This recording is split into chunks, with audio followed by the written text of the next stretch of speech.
আসসালামু আলাইকুম রহমতুল্লাহি ওয়াবারাকাতুহ।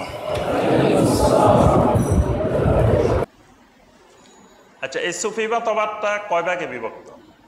সুফি মতবাদটা মূলত প্রধানত দুই ভাগে বিভক্ত। একটা হলো আস-সুফিয়া আল জালসা, আর একটা হলো আস-সুফিয়া আর রাকেসা। মানে একটা হলো সুফি বসে থাকা সুফি, আরেকটা হলো সুফি নাসার সুফি, মানে বসে থাকে না। সুফি প্রধানত দুই ভাগে বিভক্ত। এক ধরনের সুফি আছে, এরা লাফায় না, এরা নাচে না, এরা এক জায়গায় স্থির হয়ে বসে থাকে। এদেরকে বলা হয় আস-সুফিয়া আল জালসা। আরেক ধরনের সুফি হলো আস-সুফিয়া আর রাকেসা। এরা প্রথম দিকে বসে থাকে, পরবর্তীতে আর বসে থাকতে পারে না। এরা দৌড়াইতে থাকে, লাফাইতে থাকে, নাচতে থাকে, বিভিন্ন দিকে বিভিন্ন রকম কিছু করতে থাকে। এটাকে বলা হয় আস-সুফিয়া আর রাকেসা। সুফিয়া আল জালসা, যেটা বসে থাকা সুফি, এরা আবার দুই ভাগে বিভক্ত। একটা হলো আল জালসা আস-সামেতা, আর একটা হলো আল জালসা আস-সায়েতা। যারা সামেতা, এরা জিকির আজকার করে বসে বসে সুফে সুফে, এরা চিৎকার দেয় না, কোনো আওয়াজ দেয় না, এরা চুপে চুপে বসে বসে তাদের আমলগুলো করে, আর মাঝে মাঝে একটু চিৎকার দেয়। আর এদের কাছে সবচেয়ে গুরুত্বপূর্ণ হইল তাওজিহ শায়েখ, মানে শায়েখের তাওয়াজ্জু। এরা মেন ইবাদত মনে করে শায়েখের তাওয়াজ্জুটা। এজন্য শায়েখের বাড়ি যেদিকে, ওই দিকে ফিরে বসে থাকে। শায়েখ যেদিকে, যেখানে আছেন ওই দিকে ফিরে বসে থাকাকে তারা ইবাদত মনে করে। মানে শায়েখের তাওয়াজ্জুটাই হলো মূল বিষয়। আর শায়েখের দিকে ফিরে কোনো আওয়াজ করা যাবে না, চুপচাপ বসে থাকতে হবে। এরা হলো আল জালেসা আস-সামেতা। আরেকটা গ্রুপ হলো আল জালেসা আস-সায়েতা। এরা বসে থাকে কিন্তু আওয়াজ করে করে জিকির করে, আওয়াজ করে করে ইবাদত করে, মাঝে মাঝে চিৎকার দেয়, কিন্তু লাফালাফি করে না, এমনি মাঝে মাঝে আওয়াজ করে। তো যারা সামেতা, এরা হলো নকশবন্দিয়া, প্রসিদ্ধ হলো নকশবন্দিয়া এবং খাউফিয়া তরিকা।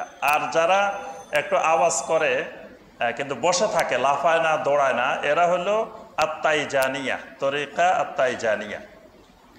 আচ্ছা, আরেকটা হলো রাকেসা, যারা নাচে, লাফায়, দৌড়ায়। এদের আবার অনেকগুলো শ্রেণী বিভাগ আছে।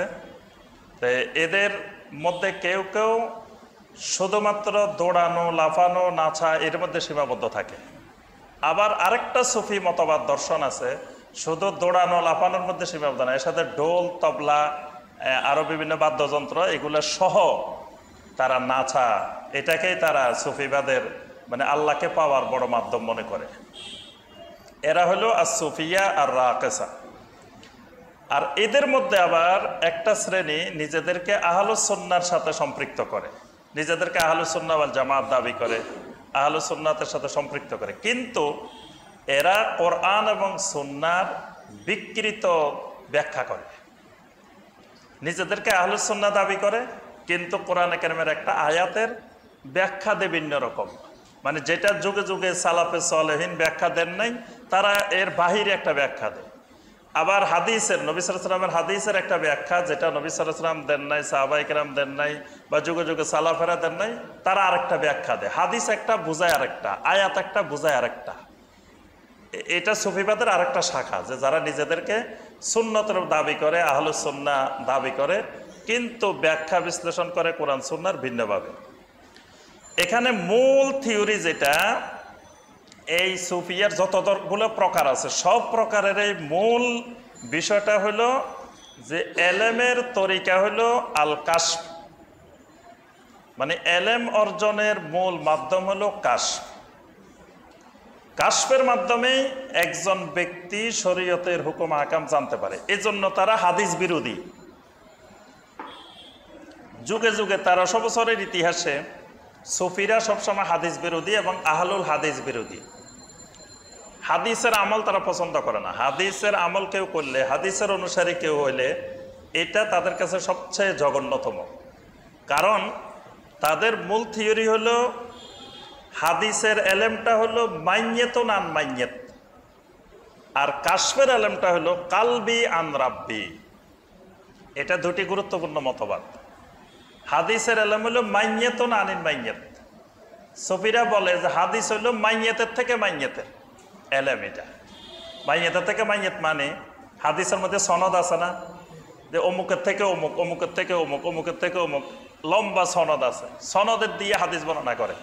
কিন্তু সনদের মধ্যে যারা আছে সব কিন্তু মারা গেছে, একজনও জিন্দা নাই। তো এটা মরা এলেম, মাইয়াতের থেকে মাইয়াতের এলেম।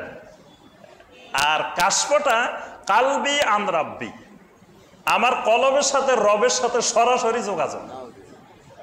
তো এটা জিন্দা এলেম, এটা টাটকা এলেম, মানে এটা এখন দরকার, এখন আমি আল্লাহ থেকে সরাসরি জেনে নিতে পারতেছি। আর ওইটা আপনি হাদিস ধরে বসে থাকলে সেই 1400 বছর আগে এটা নাজিল হয়েছে, তখন নবী সাল্লাল্লাহু আলাইহি ওয়াসাল্লাম বলছেন, আর মাইয়াতেরা একজনের থেকে একজন বর্ণনা করছে, তারা কেউ নাই, তাহলে আপনি ওই এলেম নিয়ে বসে থাকবেন কেন, যেটা সরাসরি আল্লাহর সাথে কানেকশন। এই জন্য মানে সুফিরা হাদিস বিরোধী সবসময়, 1300 বছরে এই সবসময় তারা হাদিস দেখতে পারে না, এবং হাদিস নামে মাত্র যদি কিছু হাদিস তারা পড়াশোনা করেও, কিন্তু তারা হাদিসের আমলকে স্বীকৃতি দেয় না, হাদিসকে অগ্রাধিকার দেয় না, হাদিসের উপরে কাশফ। কারণ তারা কাশফের এলেমটাকে মনে করে কালবি আন রাব্বি, আর হাদিসের এলেমটা হইল মাইয়াত আন মাইয়াত। এই জন্য বলে যে ভাই সব হাদিস মানা যাবে না, সুন্নাহ মানতে হবে। আবার সুন্নাহ মানতে গিয়ে সুন্নাহরও বিভিন্ন ধরনের নিজস্ব ব্যাখ্যা আছে, কাশফের দৃষ্টিতে ব্যাখ্যা। যে তারা বলে যে এটা কাশফের দৃষ্টিতে, মানে দুনিয়া সবার কাছে ব্যাখ্যাটা একরকম, কিন্তু তার কাছে আর এক রকম, কারণ তিনি কাশফের মাধ্যমে সরাসরি আল্লাহ থেকে জেনে নিছেন। বাস, এটা কিন্তু আর কোনো কিতাবেও নাই, কোথাও নাই, এটা প্রমাণ করার আর কোনো উপায় নেই, কারণ উনি আর ওনার আল্লাহ দুইজনে মিলে যোগাযোগ করে এটা ঠিক করছে। এই হলো সুফিবাদের, সুফির প্রকারভেদ।